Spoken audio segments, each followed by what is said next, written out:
So eventually, I was always a fan of Judge Mathis's show. So I went to the audience all the time as just to check it out. Eventually, I said, you know what? Let me just see if I can get a job here. So the next time I went as a part of the audience, I brought my resume. I said, who should I give this to? I want to get a job here. Gave it to the audience producer, and he gave me his business card. I followed up with him for almost a year until I finally got a job there. Now, typically, a lot of times, if you're not persistent and you don't put that work in, you won't get the job.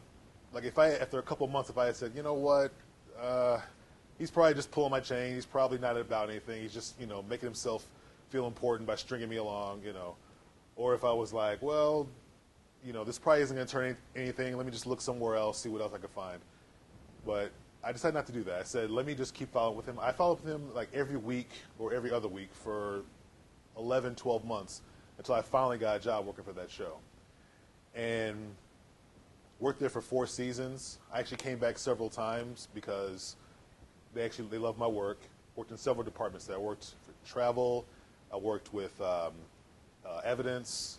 And this past year, actually, someone break from Steve Harvey, I worked with the litigants' letters, like getting claims out and things like that. So I think one of the most important things I can tell you guys is being persistent and working your connections pays off big time. The main reason why I got into Steve Harvey was because I knew people that used to work for Judge Mathis and worked for Harpo. So networking, I mean, it's invaluable. I can't stress to you how important that is.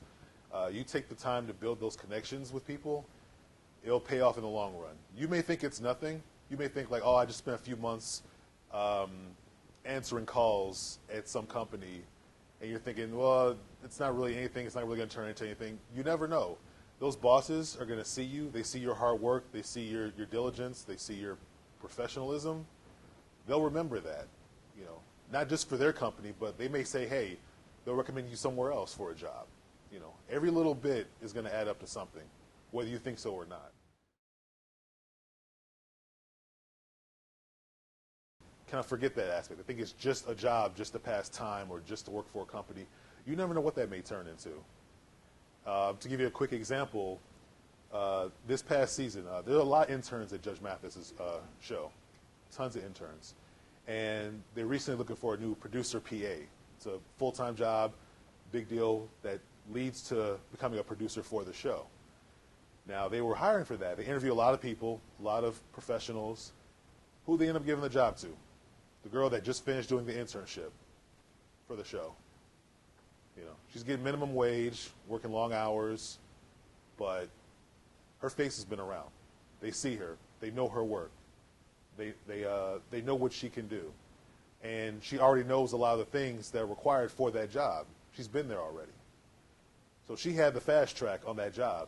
Even though somebody may have had a little more experience than her, somebody may have brought a little more to the table, but they already know her.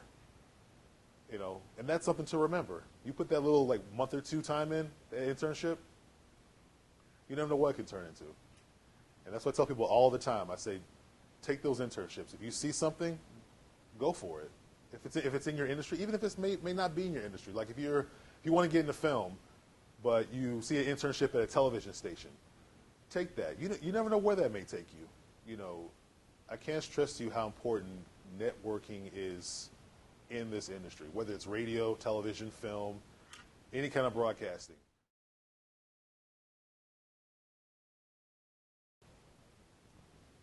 One thing that stood out for me is that whenever I go to a job, I've always been about wearing a shirt and tie, even when I wasn't required to.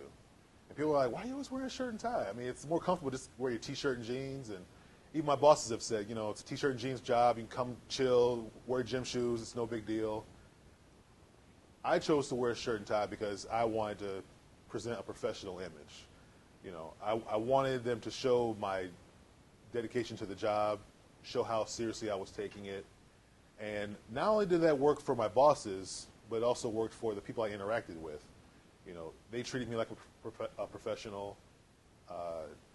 I had that presence, and people remember that. You know, years later, people are, if I'm trying to get a job somewhere, people are like, yeah, I remember James. You know, he's always very professional, always had a shirt and tie on, took his job very seriously. Let's give him a shot, you know. And I'm not saying you have to wear a shirt and tie everywhere. I'm not saying that, but think about the image that you're presenting yourself with wherever you are. You know, what are you saying to people by how you dress, how you speak, how you do your job?